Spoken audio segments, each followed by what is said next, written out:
მოგესალმებით, პატივსაცემულო ტელემაყურებლებო. Თქვენს წინაშეა სპორტული ტოქ-შოუ 45 წუთის მორიგი გადაცემა.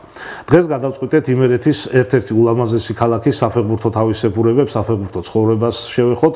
ერთ-ერთი ყველაზე ტრადიციული გუნდის მთავარი მწვრთნელი, ტყიბულის მეშახტეს მთავარი მწვრთნელი გიორგი შავგულიძე უნდა წარმოგიდგინოთ, რომელმაც ეს საპასუხისმგებლო საქმე ცოტა ხნის წინ ჩაიბარა და ძალიან დიდი მომდომებით ამზადებს გუნდს. რა თქმა უნდა, არის შეფერხებები ყველასათვის ცნობილი მოვლენების გამო, ჩვენ ამაზე ყველაფერზე ვისაუბრებთ. უბრალოდ სანამ გადავიდოდე მე ტყიბულის მეშახტეს მთავარ მწვრთნელთან, მინდა ძალიან მოკლედ შევახსენო მაყურებელს ის თუ რა ტრადიციების გუნდი გახლავთ თვითონ მეშახტე. თუნდაც საბჭოთა დრო რო ავიღოთ, მე მინახავს ძველი მატიანეები, ძველი სურათები ტყიბულში რა ხდებოდა, როგორ იყო ფეხბურთის დროს.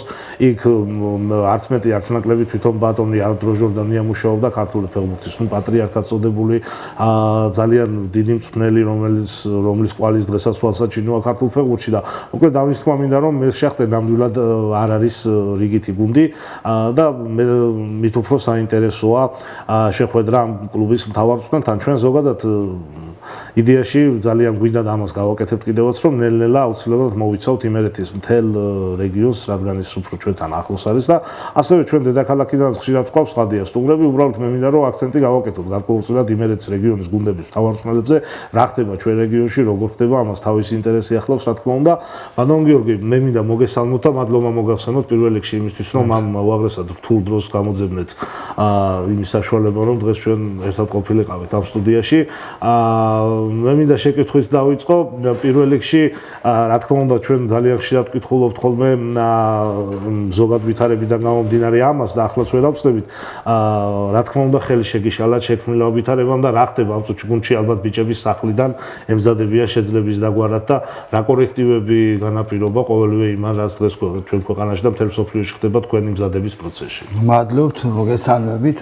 მივესალმებით თქვენს მაყურებელს, ასევე მთელ საქართველოს, ასევე უსურვებთ ყველა დაავადებულს მალე გამოჯანმრთელებას და ვისაც არ აქვს, ღმერთმა ნუ შეყაროს. ბედნიერი იყოს ჩემი ფეხი ამ სტუდიაში და ბევრი რესპონდენტი ყოლოდეთ თქვენ რა თქმა უნდა. უღრმესი მადლობა ბატონ გიორგი, უღრმესი მადლობა. თვითონ ახლა გუნდში რა ხდება? საინტერესოა, ალბათ სახლიდან ვარჯიშობენ ბიჭები, ხო? გუნდში კი, რა თქმა უნდა, მე მაგ რამოდენიმესთან ყველასთან თითქმის ისა ქვია ურთიერთობა, ტელეფონზეც საუბარი, სოციალურ ქსელში მიწერა მოწერა და რაღაცა დავალებებს ვაძლევ, მეკითხებიან რა უნდა გააკეთონ, როგორ უნდა გააკეთონ და ამის დამიხედვით აკეთებენ ყველაფერს, რაც შეუძლიათ ბიჭებს. პირობებიდან გამომდინარე, რა თქმა უნდა. ფაქტია, რომ მამან ძალიან დაწია უკან ყველა გუნდი და ყველა გუნდის მთავარი მწვრთნელი იმ ხრივ რომ ფაქტიურად წყალში ჩაიყარა ეს ყველაფერი რაც გაკეთდა და აი ამაზე რა სიტყოდით, მაგრამ რამდენად არის ანაზღაურებადი ეს თქვა. ანაზღაურება და ის შესაძლებელი არის ამოქაჩვა, მაგრამ ამას დაჭირდება გარკვეული დრო, რა თქმა უნდა. სულ მცირე 25 დღე, 30 დღე, სულ მცირე მაინც დაჭირდება იმ ყველაფერს, რაც გუნდებმა ეტაპობრივად გაიარეს.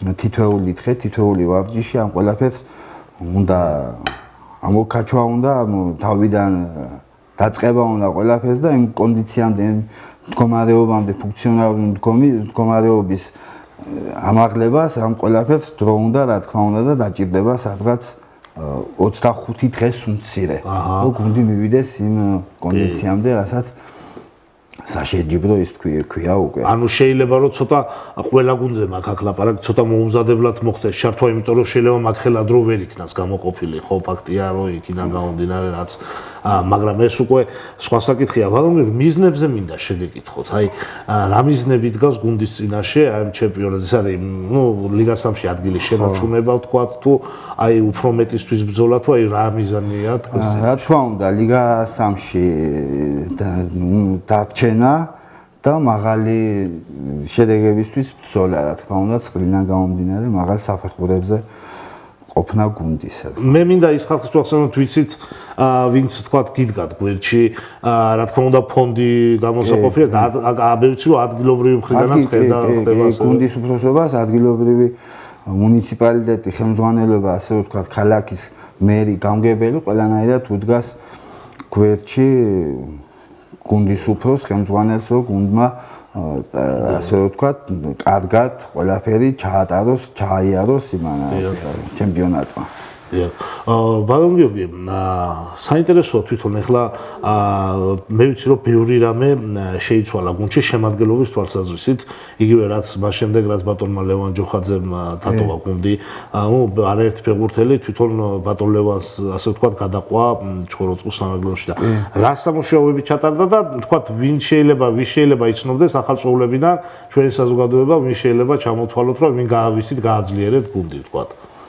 არის ამოდენიმე ფეხბურთელი, ვინც თამაშობდნენ მაგალითად წყალტუბოს სამგურალში იყო გიორგი თევდორაძე არის.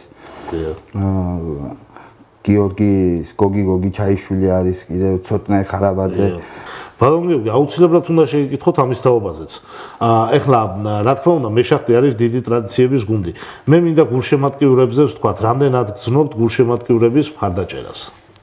რა თქმა უნდა, გულშემატკივრები ყოველთვის ოდითგანვე ყოფილა ყოველთვის სათანადო დონეზე ტყიბულის გუნდისთვის, ყოველთვის ტყიბულის მეშახტესთვის ყოველთვის იყო გულშემატკივრები, გვერდში მდგომელი, ყველგან თამაშებზე მოყვებოდნენ და აქტიურად იყვნენ ფეხბურთის იმაში ყოველთვის ჩარეულები და ასე ვთქვათ, სულ ბალეში ყოფდნენ და სულ გვერდში უდგნენ მომავალ სეზონში, მიმდინარე სეზონს იმედი გაქვთ. რა თქმა უნდა, ანალოგიური იქნება ამ იმაში სეზონშიც და ჩვენ ვეცდებით ყველანაირად გავახაროთ გულშემატკივრების გულიც და ასე ვთქვათ, ყველაფერი და საინტერესოა ახლა თვითონ ესეც ამასაც რა თქმა უნდა აქვს ძალიან დიდი მნიშვნელობა. როდესაც გუნდი თამაშობს, თქვათ, შესაბამისი მნიშვნელობა აქვს ინფრასტრუქტურასაც, რა თქმა უნდა და თქვათ, რამდენად კმაყოფილი ხართ და მე ვიცი რომ რაღაცები იგეგმებოდა იქეთ უკეთესობის მხრივ და თუ არის რამე თქვათ ახალი გამოცოცხლება აქვს, თუ ჯერ ველოდებით მაინც და ველოდებით, კი, რა თქმა უნდა, არის რაღაცეები, აქვს რაღაცეები, პროექტები, გეგმები აქვს რაღაცეები.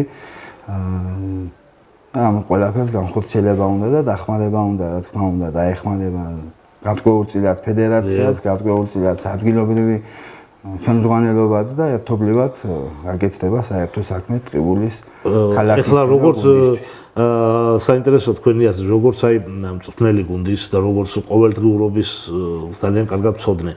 ალბათ, რა თქმა უნდა, ყავს ამ ფონდის იდეას თვითონ, რომ მოწინააღმდეგეები რომ იცი რა ჩემი ფული, ან მინდა რომ ფეხბურთში იხარჯებოდეს და შემდეგ. თუმცა მეორე მომენტია, ალბათ ამის გარეშე დღეს ქართული ფეხბურთი დაიღუპებოდა, მე ვფიქრობ. თქვენ როგორ ფიქრობთ, ეს ფონდი საჭიროა ალბათ ამ რა თქმა უნდა, ფონდი საჭირო არის, ნამდვილად ეს ფონდი ისეთ რაღაცას აკეთებს და ისეთ რაღაცას უკეთებს კონტროლს, რომ იქ რაღაცა ისეთი არ იქნება, რომ გადახვევა მოხდეს, რაღაცა მოხდეს იმნაირი, რომ მიზნობრივად არ წავიდეს ფული სადმე, არამიზნობრივად არ წავიდეს სადმე გვერდზე ფული და ამე იმნაირად. ბატონ გიორგი, ბავშვთა ფეხბურთისთან დაკავშირებით უნდა გკითხოთ და ალბათ ყველა მწვრთნელი ამოცანაა რომ კოორდინირება გაუწიოს ერთგვარად იმ ბავშვთა რესურსს რაც არის და ალბათ თქვენც რა თქმა უნდა ჩახედული ბრძანდებით, ესე იგი რა ხდება ბავშვთა ფეხბურთში ამ მხრივ ტყიბულში მე ვიცი რომ მუშაობენ საკმაოდ მწოდნე გამოცდილებულები და როგორ გვაქვს საქმე შევსებას თუ ველოდებით იგივე თქვათ აი ბავშვთა ფეხბურთიდან გარკვეულწილად რაღაცას. რა თქმა უნდა ველოდებით ბავშვთა ფეხბურთიდან შევსებას ტყიბულის სპორტული გუნდებიდან, რა თქმა უნდა, სპორტსკოლის გუნდებიდან, ტყიბულის ველოდებით შევსებას, რა თქმა უნდა და მაინც ეს ყველაფერი დამოკიდებული არის ინფრასტრუქტურაზე, დამოკიდებულია იმ შესაძლებლობებზე, რაც ბუნებრივად არის, რაც არის სტადიონი, ეს ყველაფერი აისახება მერე შედეგზე და აისახება იმ ბავშვის აღზრდაზე და ამ ყველაფერზე. პირობებზეა მაინც ყველაფერი დამოკიდებული. სავარჯიშო პირობები როგორი არის ბატონ გიორგი? სად ვარჯიშობს გუნდი ხო? ახალ ჩვეულებრივ სტადიონი ძველიც არის ხო? ხო, იქ ზევით არის ტყიბულში ორი სტადიონი არის, ერთი ცენტრალური სტადიონი არის, მეორე არის საცვნელი ბაზა, სადაც გუნდი იკრიბება, სადაც არის იქ შესაძლებელი რომ ფეხბურთელმა იცხოვროს თავისი კვებით, თავისი ასე ვთქვათ დასვენებით ყველაფრით. მინდორიც შვენიერი არის, ყველანაირი პირობა არის ფეხბურთელის მოსაზრებით. ანუ ჩამოყვანილებიც ყავთ იგივე ქუთაისში და თბილისიდანაც ხო? არიან, რა თქმა უნდა, ჩამოყვანილები თბილისიდანაც, ქუთაისიდანაც და ასე რომ მაგხრივ ძალიან კარგი. ჩვენ გვახსოვს ახლა რამდენიმე ლეგიონერიც იყო ხოლმე, იგივე ასე ვთქვათ ფერადკანიანი ლეგიონერი. ახლა აღარ ხო ამ წუთში? ამ წუთში არ არის, მაგრამ არის მიდის რამოდენიმესთან მოლაპარაკება, შეიძლება გავძლიერდეთ რამოდენიმე ლეგიონერი და რამოდენიმე. ანუ გუნდის დაკომპლექტება ჯერ ბოლომდე არ არის დამთავრებული. არ არის დამთავრებული, რა თქმა უნდა, არ არის ბოლომდე დამთავრებული და გრძელდება მაგაზე მუშაობა და ეს არ მომხდარიყო ეს რაღაც სახსენებელი კორონა ალბათ ის ფეხბურთელები უკვე ჩვენთან ერთად იქნებოდნენ. ეს ძალიან კარგია. რამდენ ფეხბურთელს გეგმავთ ბატონო გიორგი დაახლოებით, მაინც ახლა მე არ ჩაიგითხებით კანდიდატურებზე, მაგრამ რა პოზიციები და თქვათ რამდენი ფეხბურთელზე ვაპირებთ? 3-4 ფეხბურთელის უმცირე მაინც პოზიციები რაც შეეხება პოზიციებს მცველი არის, რა თქმა უნდა, საჭირო, რა თქმა უნდა, ნახევარმცველი არის და თავდასხმელი. და ბატონო გიორგი თვითონ ჩვენ წეღან ტყიბულის ასე ვთქვათ თავისებურებებს შევეხეთ და ფაქტია რომ ყოველთვის მართლა ტრადიციული გუნდი იყო და მე-12 მოთამაშით ითვლება გულშემატკივარი. თქვენ როცა ამ ნაბიჯს გამდით, რა თქმა უნდა გზნობდით პასუხისმგებლობა, აი მე მინდა თქვენი მისვლა როგორ მოხდა ამ გუნდში. რა თქმა უნდა ეხა დიდი პასუხისმგებლობა არის გერქვას ასე ტრადიციული გუნდის მთავარი მწვრთნელი, ხო? რომელსაც სულ მაღალი მიზანი აქვს ყოველთვის ვთქვათ იბრძვის რაღაცაზე. თქვენ როგორ გადაწყვიტეთ ეს ამბავი რა უძღოდა წინ ამას, როგორ აღმოჩნდით მოკლედ გუნდში? ჩემი ტყიბულში გუნდში მისვლის გადაწყვეტილება როგორ მოხდა და მე რეკომენდაციით, რა თქმა უნდა, ეს რეკომენდაციით ხდება ყველაფერი, ყველა მწვრთნელის, ყველა იმის, რა თქმა უნდა და ამ რეკომენდაციის საფუძველზე საშუალებით დამიკავშირდნენ მე ძალკე ფეხბურთელები, ძალკე ხელმძღვანელობა და მეც გადავდგი ძალიან დიდი სურვილი მქონდა რომ მე მუშაობ ტყიბულის მეშახტეში გამომეცადა ტყიბულში ჩემი თავი ასე ვთქვა და მივიღე ეს გადაწყვეტილება და ყველანაირად ცდილობ ვეცდები და გავამართლებ იმ პასუხისმგებლობას რაც მომცეს და დამაკისრეს ის ძალკე ტყიბულელებმა და ძალკე ფეხბურთელებმა. რა თქმა უნდა, ამაზეც ნაფიქრი გექნებათ ახლა. ბატონო გიორგი, მწვრთნელისთვის როგორ ფიქრობთ? აი, რა თქმა უნდა, მწვრთნელი უნდა შედგებოდეს ბევრი კომპონენტისგან. აი, მთავარი კომპონენტები რა არის? რა ჭირდება მწვრთნელს იმისთვის, რომ პირველი თვისებები, რა თქმა უნდა და ინტელექტი. რა თქმა უნდა, ინტელექტი. მე ვფიქრობ, რომ აი თქვენ ხაზს გავყვები ზუსტად ძალიან საინტერესო საკითხს შევეხეთ ახლა და მართლაც ინტელექტი, იმიტომ რომ თქვათ ყველა ფეხბურთელი ცალ-ცალკე პიროვნებაა და ცალ-ცალკე მოითხოვს ის გახსნას. შეიძლება ერთის მიდგომა, რა თქმა უნდა, აი ამას რა თქმა უნდა აკეთებთ ალბათ, ხო, ინდივიდუალური მიდგომებს ფეხბურთელების მხრიდან. და თქვათ ფსიქოლოგია რამდენად მნიშვნელოვანია? მნიშვნელოვანია, ძალიან მნიშვნელოვანია ფსიქოლოგია. ფეხბურთელისთვის მისი მდგომარეობიდან გამომდინარე შეიძლება იყოს ფეხბურთელი ოჯახიდან მოსული, დათვლილი იყოს, შეიძლება სამეგობროდან მოსული რაღაცა სიტუაციიდან გამომდინარე დათვლილი იყოს და ამ დროს ყოველთვის ფსიქოლოგიურად არის მწვრთნელზე ბევრი რამ დამოკიდებული, რომ ის მოამზადოს, მოიყვანოს გუნდისთვის, მოიყვანოს საბრძოლველად და გაიყვანოს ის საომრად სტადიონზე, რასაც ქვია თამაშის მოსაგებად. ეს ცოტა რთული არის, ბევრ მწვრთნელებს აქვთ ამისი შესაძლებლობა, აღოც აქვთ ამისი და ნიჭიც აქვთ, ზოგს არა აქვს და უჭირთ, მაგრამ უნდა ეცადონ, რომ ყველა ფეხბურთელი მოიყვანონ იმ საბრძოლველად აჟურში და ფსიქოლოგიურად განაწყონ საომრად. ბატონო გიორგი, კითხვა მექნება ასეთ, საქართველოს თქვა ყავს არაერთი კარგი მწვრთნელი, მათ შორის ჩვენ ანდრო ჟორდანია ვახსენებთ, რომელიც თავის დროს ტყიბულში მუშაობდა. ასევე საზღვარგარეთად შევეხებით, ორივე ასე ვთქვათ ფრონტზე მინდა გკითხოთ, თქვენთვის სამაგალითო მწვრთნელი საქართველოში და საზღვარგარეთ, აი ვინც ყველაზე მეტად გესიმპათიურებათ, თუ შეიძლება ამაზე რო ვისაუბროთ. გვარდიოლა რა თქმა უნდა. დიახ, აჰა. ასაგებია. უცხოელებში და ხო ქართველებში არ მინდა ასე გამოყოფა ბევრი ის არის, რა ქვია, სამაგალითო მწვრთნელები არიან და ბატონო გიორგი, თქვათ აი ტაქტიკურ სქემებზე მინდა შეგეკითხოთ. რამდენი სქემა პირადად თქვენ მარაკში, თქვათ საინტერესოა როგორ მწვრთნელის, ახლა რა თქმა უნდა, თქვენ გექნებათ ერთი დომინანტი სქემა, მაგრამ კიდე გაქვთ უკან იმის გარდა, ხო, სულ რამდენი სქემა უნდა? სამი, ხო? სამისქება. სამისქება.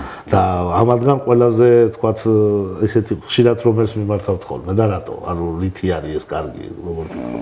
ეს ყველაფერი გამომდინარე არის ფეხბურთელი ვინ ყავს, როგორ ყავს, რანაირად ყავს, ფეხბურთელის შესაძლებლობას უნდა მოალგო ის სქემაც და ის ყველაფერი ანალიზი უნდა გაუკეთო მე იმ მოწინააღმდეგე გუნდს და იმის დამიხედვით უნდა აგო თამაში როგორ და რანაირად იმ სქემებს მე ვცდილობ რომ გამოიყვანო ის ყველაფერი შენს ასე ვთქვათ საკეთილ დღეოდ და თამაშის მოსაგებად. და ბანონგერი მეტოქეს რამდენად დიდ ყურადღებას აქცევთ როცა თამაშისთვის ემზადებით ხოლმე? მეტოქიდან გამომდინარე აწყობ ტაქტიკას თუ თქვენი გუნდი? არის ზოგიერთ თამაშები რა თქმა უნდა მეტოქიდან გამომდინარე აწყობ თამაშებს. არის ზოგიერთ თამაშები მეტოქის შესაძლებლობები არ იცი და ამ შემთხვევაში უკვე შენ ირჩევ აკეთებ არჩევანს შენს თამაშის სტილისას და იმ თამაშის სტილის მიხედვით მიდიხარ იმ მოგებამდე რა თქმა უნდა და იმამდე რეზულტატამდე. აბსოლუტურად გეთანხმებით. მაგრამ მე ახლა ასეთ შეკითხვა მინდა დავსვა.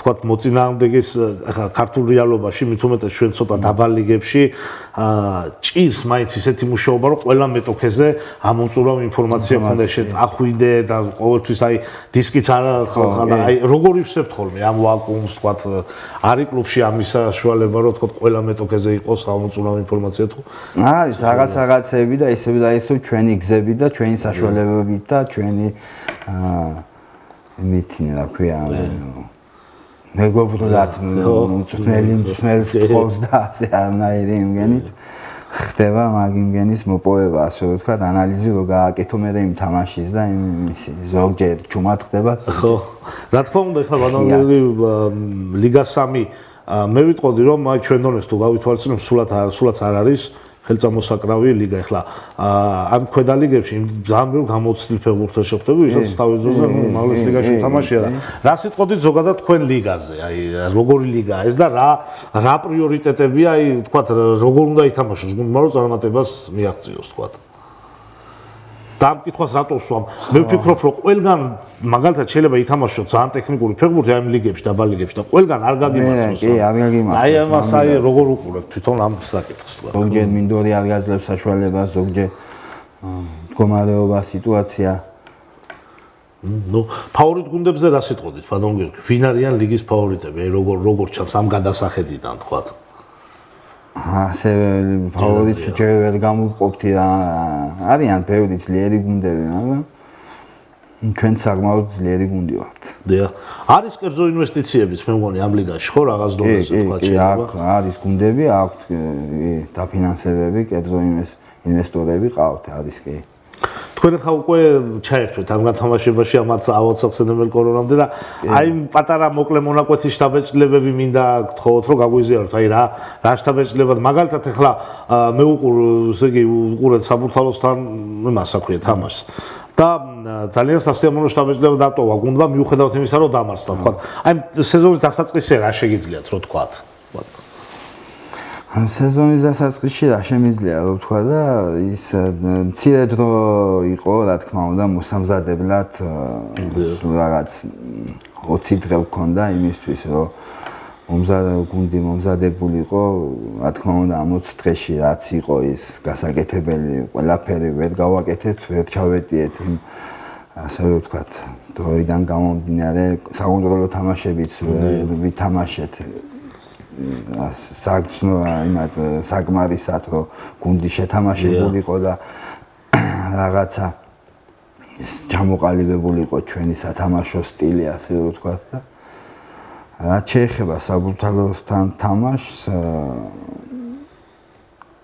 ცუდად არ ვითამაშია უბრალოდ ბედმა არ გაგვიღიმა და მე ვფიქრობ ფრის თამაში მაინც თავსებით შესაძლებელი იყო ფრის თამაში, შესაძლებელი იყო მოგებაც, მაგრამ დამოუკიდეთ. კლასიზა პირველ თამაში თუ არაფერი არ როგორ ფიქრობთ ბანონგერი ახლა თქვენ ახსენეთ რომ სასელექციო მუშაობა კიდე მიმდინარეობს და აი გუნდი როდის აი თავის ოპტიმალურ სახეს როდისთვის მიაღწევს რომელი ტურისთვის გათვლილი რომ აი უკვე აი მორჩა გუნდი უნდა დადგეს ასე ვთქვათ რა დაახლოებით აი რა დროს ჩემპიონატ ის რა მონაკვეთისთვის გაქვთ უფრო გათვლილი. მეოთხე მეხუთე ტურში იქნებოდა უკვე შესაძლებელი მაგ ყველაფრის. მეოთხე მეხუთე ტურში. ამ კორონან გამომდინარე ახლა უკვე რთული სათქმელია ყველაფერი, ყველა გუნდისთვის რა თქმა უნდა. მაგრამ არიან მსმენელები, რომლებიც თამამად ენდობიან და აწინაურებენ ახალგაზრდებს. არიან მსმენელები, რომლებსაც ურჩევნიათ შედარებით გამოცდილ კადრებზე. თქვენ რომელ კატეგორიას მიეკუთვნებით, ასე ვთქვათ? თუ უფრო შუალედურს. შუალედურს შემიძლია ახალგაზრდასაც ვენდო, რა თქმა უნდა და მივცე თამაშის საშუალება. უფრო მირჩევნია სინქრონში მოხდეს ეს ყველაფერი, გამოცდილება იმ ახალგაზრდების ხარჯზე. რა თქმა უნდა. და იმ ახალგაზრდამაც იგივე ისწავლოს. ხო, რა თქმა უნდა, ის ახალგაზრდა ისწავლის ბევრ რაღაცას იმ გამოცდილი ფეხბურთელიდან, რა თქმა უნდა.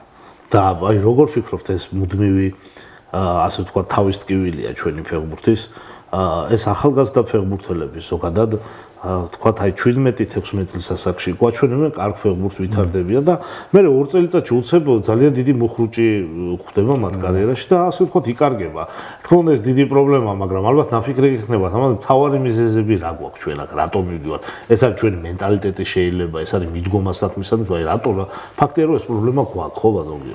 კი, რა თქმა უნდა, ეს პრობლემა არის დიდი ხანია უკვე ამ პრობლემებზე, რა თქმა უნდა, საუბრობენ, ლაპარაკობენ წვრთნელებიც, ბევრი ის ყოფილა ტელევიზიაში საუბარი ყოფილა, ბევრი საუბრები ყოფილა ამაზე, გადაცემებიც ყოფილა, რომ რა გვემართება, რა გვჭირს, რატო გვემართება ასეთი რაღაცა და ამოცანა ასე ვთქვათ, ვერ ამოუხსნა და ვერ მისულა მიმამდე ეს რომ რატო გვემართება და ის ალბათ მე მგონია რომ დამოკიდებულების ბრალია ეს ყველაფერი ალბათ. საქმისადმი დამოკიდებულების ბრალია ეს ყველაფერი ალბათ. კი ბატონო, ეთანხმებით. აუცილებლად უნდა გკითხოთ სამწვრთნელო სტაფზე, იმ ხალხზე, ვინც თქვენს გვერდით დგას, ანუ ვინ არის ეს ხალხი, რომ გავაცნოთ მაყურებელს, შეიძლება ხატყიბულელები იცნობენ, მაგრამ მთელი საქართველოს რო გავაცნოთ და რა პრინციპი, რა თქმა უნდა, შეარჩიეთ პროფესიონალიზმის პრინციპით, ხო? და ადრე თუ გიმუშავიათ მათთან და ამ ხალხზე მინდა რომ მოუყვეთ არა, ადრე არ მიმუშავიან ნამდვილად მაგ ხალხთან, არის ტყიბულელი ადგილობრივი ასე ვთქვათ, კადრი არის, წვრთნელი არის ადგილობრივი. ყოფილი ძველი ფეხბურთელი არის, რა თქმა უნდა, ტყიბულის მეშახტესი, კარგი ფეხბურთელი იყო, რა თქმა უნდა, ადამიანის კარგი არის, საქმის მცოდნეც არის, რა თქმა უნდა და პროფესიონალი არის თავის საქმის მიმართ. აი ბატონ გიორგი, კიდე აუცილებლად ალბათ ამ თემასაც უნდა შევეხოთ, როდესაც რაიონის სპეციფიკაზე ვარ ჩვენ ორიენტირებული. აი ბავშვების ვთქვათ შედინება შესვლა ფეხბურთს, ახლა რაც თქვენ დააკვირდით, რამდენად მასიურია, რამდენად პოპულარულია ფეხბურთი. ახლა თვითონ ტყიბულში პრობლემები დგას, რომ ვთქვათ, რომ ჩვენ აი იგივე ვთქვათ აღარ არის იმდენი ხალხი ზოგადად ქალაქში, ხო რამდენად მე ვიცი, რამდენად ადრე იყო და აი ბავშვები რამდენად არიან ფეხბურთით დაინტერესებულები, ვთქვათ, რამდენად გვაქვს ეს ინტერესი. არა არის ისეთი მოთხოვნადი, რომ უნდა, რა თქმა უნდა, ამ ყველაფერს განაპირობებს ის, რომ მშობელს არ მოყავს უყურებს, რომ არა აქვს ბავშვს სავარჯიშო პირობები, არა აქვს მინდორი, არა აქვს რაღაცა ისეთი სიტუაცია მდგომარეობა და იძულებულია ტყიბულში და ყველგანაში არის საქართველოს მასშტაბით. ძალიან მნიშვნელოვანი პრობლემა, იმიტომ რომ ეხლა ბავშვთა ფეხბურთი ყველა რეგიონებში ფაქტიურად ეხლა ხო აუცილებლად თუ ადამიანი და იმიტომ ეს გადინება ყველა მიდის თბილისში და მე არ ვფიქრობ რომ ეს თქვა იმიტომ რომ იმ 8 წლის ბავშვს იგივე ადაპტაციის პრობლემა უდგება მე იქ თბილისში ხო რამდენად შეეგუება თბილისი და სხვადასხვა ბევრი ამის გამო იკარგება კიდევაც და მე ვიცი ზოგჯერ ყოფილა მაგნაირი შემთხვევა რა თქმა უნდა ჩასულა ადაპტაცია ვერ გაუვლია, ვერ ერგება მდგომარეობა, სიტუაციას ვერ გაუგო იქ ადგილობრივ დამხვედ ფეხბურთელს, თანაგუნდელს. ვერ შედის ურთიერთობაში, ვერ შედის იმაში, რა ქვია, მეგობრობაში, ახლობლობაში და ბევრი ყოფილა ასეთი, რომ დაბრუნება დაუნებებია, მე ფეხბურთზე თავი აცრუებია და ზოგს ყოფილა სიტუაცია მწვრთნელი არ მოწონებია და ბავშვი მაინც ისეთია, რომ თქმა უნდა. აი ყველა ლიგას აქვს თავისი მახასიათებლები, ხო ბატონო გიორგი. აი მესამე ლიგაში ძირითადად ჩვენ როგორ ფეხბურთს ხვდებით? არის ეს თქვათ უფრო შემოქმედებითი ფეხბურთი, არის ეს ძალაზე გათვლილი ფეხბურთი თუ აი ჯერ თქვენ ცოტა ხანი მოასწარით, მაგრამ ზოგადად ხო წარმოდგენა რა თქმა უნდა გექნებათ ახლა მაინც ასე თუ ისე მეტოქეებზე არის შემოქმედებითი ფეხბურთიც არის, რა თქმა უნდა, გამოცდილი ფეხბურთელები თამაშობენ და ძალისმიერი ფეხბურთიც არის, რა თქმა უნდა, შერეული. მე ვიტყოდი შევაფასებდი ასე რომ ორივე ერთობლივად არის, ორივე ის ძალისმიერიც და ის ტექნიკური ფეხბურთიც, რა თქმა უნდა, შერწყმული არის ერთმანეთში ამ მესამე ლიგაში. ბევრი გამოცდილი ფეხბურთელები არიან თავმოყრილი, ბევრი ახალგაზრდები არიან თავმოყრილი, ერთად ნათამაშები ვინც არიან და ნათამაშებმა ფეხბურთელებმა იცის როგორ რანაირად რა უნდა გააკეთოს და მაინც ტექნიკურ ფეხბურთს ხვდები ცოტა შერეული ძალისმიერთ. კი ბატონო. აუცილებელია კიდე ამის აღნიშვნას ალბათ ბატონო გიორგი რომ აი როდესაც თქვათ რეგიონის სპეციფიკა კიდევ ერთხელ უნდა ვახსენოთ ჩვენ.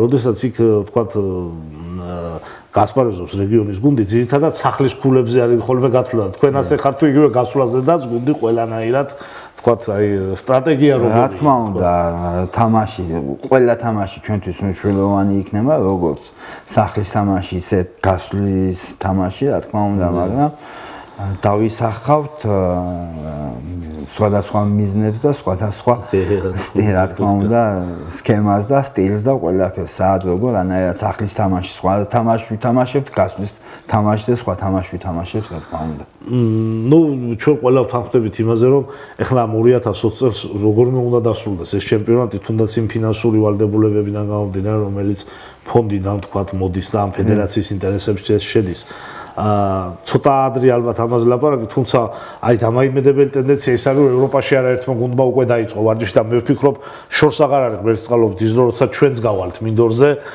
თუნდაც ავარჯიშოთ ჯერ. და როგორ ფიქრობთ, აი თქვათ, რამდენი ხანი დაგჭირდებათ ამ დაკარგული სასანაზღაურებლად, თქვათ, რაც გაგვაჩერა იმ კორონავირუსმა? მე ჩემი გუნდისთვის 25 დღე მაინც დამჭირდება. 25 დღე მაინც დამჭირდება ჩემი გუნდისთვის. თვითონ აი თქვათ არსებობს იდეები სხვადასხვა, იგივე თქვათ გამოთქმელი მწვრთნელები თუ როგორ უნდა ვითამაშოთ აი რაღაცა და აი იგივე თქვათ თუ ჩვენ ცოტა რა თქმა უნდა ეხლა 10 დღეში და 15 დღეში ალბათ ვერ დავიწყებთ ვერაფერს და როგორ ფიქრობთ თქვათ აი ეს ორწლიანი მოდელები რომელზედაც მე ვიცი რომ ფიქრობს ფეხბურთის ფედერაცია რამდენად მისაღები არის თქვენთვის თქვათ იგივე უმაღლეს ლიგას ფიქრობენ ორწლიანად აკეთად შეიძლება რაღაც ცვლილებები იყოს რომელი მოდელი უფრო მისაღებია ამ ფორს მაჟორულ სიტუაციაში ამ მდგომარეობაში მისაღები არის რა თქმა უნდა ორწლიანი ჩემპიონატი საგაზაფხულო კი ჩვეულებრივად და ჩავეტევით კიდევაც მე მგონი კი რა თქმა უნდა მასე ჯობია თუ მოგცა რა თქმა უნდა საშუალება ამ კორონამ და დაავადებამ ივლისში მაინც რო განახორციელდეს ჩემპიონატი სადღაც ივლისში დაწყებული ჩემპიონატი დეკემბრის შუა რიცხვებში უნდა დაამთავროს პირველი წრე და მე ალბათ სავარაუდოდ თებერვლიდან უნდა განხორციელდეს, უნდა გაგრძელდეს მეორე წრე რა თქმა უნდა და ეს გამოვა შემოდგომა საგაზაფხულო ჩემპიონატი. ხო არის კიდე იდეა რომ 2020-ში ჩავეტიოთ და ორი წრე ვითამაშოთ და მორჩა ორი წრე მოვასწროთ ამ წელიწადში და მორჩა ეგეც თქვათ როგორც იტყვიან ალბათ დაძაბულობის ფონზე იქნება. ხო ძალიან მიეყრება. ძალიან ის იქნება, მჭიდრო კალენდარი იქნება და ხო ეგ არის რომ აღდგენის საშუალებები ცოტა აღდგენის საშუალება არ ექნება ფეხბურთელს და ძალიან გაუჭირდება. ხო, ნუ ყოველ შემთხვევაში ანუ აზრი ისეთია რომ 2020 წელს აუცილებლად უნდა ჩაეტიოს ისეთ მე როგორც ვიცი, ხო, მაგრამ ნუ რა თქმა უნდა მეორე სხვი ცოტა ძნელი, ახლა ყველამ უნდა რა თქმა უნდა კი გაიჭირვებს გუნდი, მაგრამ ცოტა აი აღდგენის საშუალებები ჩვენ განებივრებულიც არა ვარ. გადაავლით ფეხბურთელებს და ეს არის. სამომავლოდ ხო, ეგეც ну საკამათო თემაა რომელსაც ყველას თავის აზრი შეიძლება კონდეს მაგრამ ახლა მე ასე მინდა გითხოთ ბატონ გიორგი ფაქტია რომ ბევრი რამე იცვლება თვითონ ჩვენ ცხოვრებაში რა ძალიან ბევრი როგორი ფეხბურთი წარმოგიდგენიათ მომავალში რა ფაქტია რომ რაღაც თითქოს აი გაათანაბრებს დიდრებს და ღარიბებს შორის ზღვარი წაიშლება ფიქრობთ რაღაცა ასეთი ამგვარად შეიძლება წავიდეს რაღაცა ეს ამბავი რა თქმა უნდა ველოდები ძალიან ძალიან სწრაფს და ძალიან ტექნიკურ ფეხბურთზე იქნება ალბათ უკვე ისე ვქვია აგებული ფეხბურთი სამომავლოდ ძალიან დიდ სისწრაფეებს მოითხოვს და ძალიან დიდ ტექნიკას და რა თქმა უნდა სათამაშო ალბათ ფინანსური დონეც ამ კორონას მერე გათანაბრდება იგივე ბარსელონაც თითქოს შედარებითია ყველაფერი გაუჭირდა რეალის ხელფასებს ამცირებს ალბათ ეს ზღვარი შემცირდება გუნდებს შორის კი ზღვარი შემცირდება რა თქმა უნდა და თითქმის ერთი დონის იქნება ყველა აი ძალიან მნიშვნელოვანი იმას მივადექით რა ქვია და აი რა თქმა უნდა გენატრებათ ბატონო გიორგი ამ კორონაზე ფეხბურთს როგორ ანაზღაურებთ ამ პაუზას ფეხბურთებს უყურებთ რა თქმა უნდა ფეხბურთებს უყურებ და ინდივიდუალურად მუშაობ ჩემ თავზე და რაღაცებს ვეცნობი და აი ზუსტად მაგაზე მინდა გითხრა, აი მწვრთნელმა როგორ შეიძლება ამ დროს ფაქტია რომ მწვრთნელმა არც ერთი დრო არ იმიტომ რომ ახლა მალე ფაქტია რომ დაიწყება სეზონი ძალიან მალე, იმიტომ რომ სხვა გზა არ არის, სხვა გამოსავალი და ყველა დაიწყებს, ჩვენც უნდა დავიწყოთ. ბოლო-ბოლო UEFA ითხოვს და აი ამ დროს როგორ მუშაობთ საკუთარ თავზე საინტერესოა თვითონ. ამ დროს მე მაგალითად მუშაობ ასე თითოეულ პირველი დაწყებული კონსპექტიდან რაც პირველ ვარჯიშზე ჩემს იმაში კარიერაში გავაკეთე იმ დღიდან დაწყებული დღემდე ყველა ის შენახული მაქვს კონსპექტი ყველა შენახული მაქვს და ამ კონსპექტებს თავიდან ვათვალიერებ, ვკითხულობ, ნახულობ, ვანახლებ და იქ რაღაცებს ნახულობ, შეცდომებს, რაღაცებს სამომავლოდ რო გავითვალისწინო ეს ყველაფერი და ფაქტია დრო გავიდა იმის მე რაც პირველი ვარჯიში რა თქმა უნდა ძალიან დიდი განსხვავება შეცვლილი მაინც ძალიან დიდი განსხვავება არის ძალიან დიდი რამე ბევრი რაღაცა არის შეცვლილი რა თქმა უნდა როგორც ჩემში ისე ფეხბურთშიც რამდენი წელი გავიდა მას შემდეგ 15 წელია გასული მის შემდეგ გლობალს გავიდა ხო ბატონო გიორგი აი ვთქვათ თვითონ ფეხბურთზე ზოგადად ფეხბურთზე რო ვთქვათ რა საით მიდის მაინც ფეხბურთი აი თქვენი აზრით რა გამოდის წინაპლანზე რა თვისებები გამოდის ну თანდათანობით იცვლება ფაქტია რევოლუციას არა და ევოლუციას კი განიცდის რევოლუციას განიცდის რა თვისებები გამოდის წინაპლანზე როგორ ფიქრობთ მაინც ფეხბურთში თქვათ სადღეისოდ რა არის ის მთავარი რაც სისწრაფე ტექნიკა მაინც სათამაშო ინტელექტი მაინც ტექნიკა ჭკუა სისწრაფეც რა თქმა უნდა რამდენად დიდ მნიშვნელობას ანიჭებს სათამაშო დისციპლინის დაცვას მინდორზე? უპირველესია, რა თქმა უნდა, უპირველესია შეიძლება ფეხბურთელი არ იყოს ისე მოწოდებული ისეთი, რა ქვია, კომპენსირება მოხდეს. რა თქმა უნდა და ყველანაირად დისციპლინებული იყოს და ყველანაირად იყოს ის, რა ქვია, პასუხისმგებლიანი, რა თქმა უნდა, თამაშის მიმართ, იმ ვარჯიშის მიმართ, იმ ყველაფრის მიმართ და ეს ყველაფერი რა თქმა უნდა ის სათამაშო დისციპლინა ზუსტად მაგაში ასახული ძალიან კარგი ჩვენ წეგან ახალგაზრდა ფეხბურთელები ვახსენეთ ბატონო გიორგი და იგივე ტყიბულის მეშახტე შეხა ამ დროისთვის თუ ყავთ ახალგაზრდა ნიჭიერი ფეხბურთელები ვინც აი შეიძლება უახლოეს მომავალში თავისი კარგი სიტყვა ირიცხება კი არის 2-3 ბავშვი არის კი ირიცხებიან მასეთი სპორტსკოლიდან მყავს 15-16 წლის ბიჭები არიან არიან კარგი ბიჭები, მომავალი პერსპექტიული კარგი ბავშვები არიან.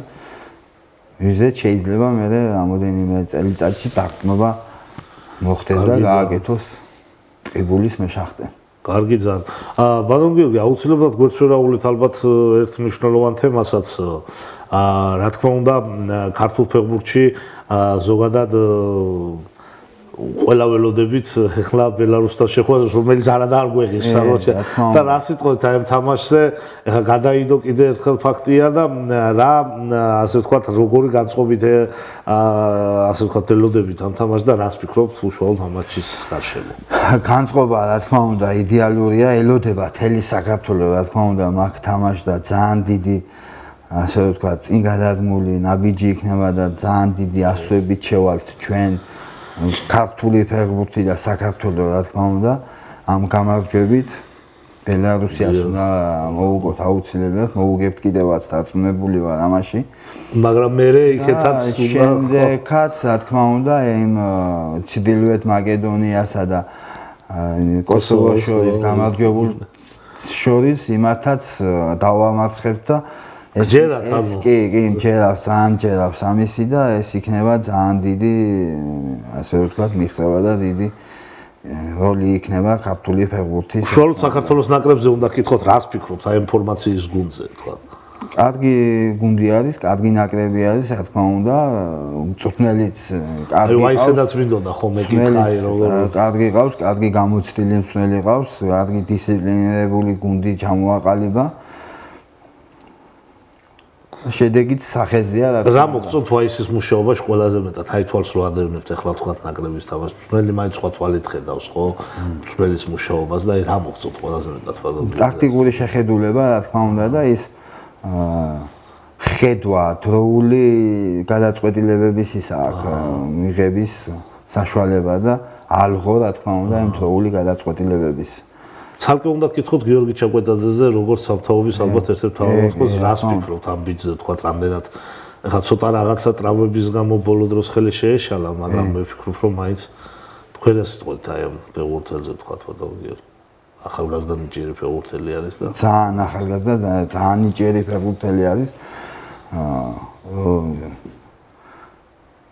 აი მაგარი ფეხბურთელია კარგი ფეხბურთელია რასაც ქვია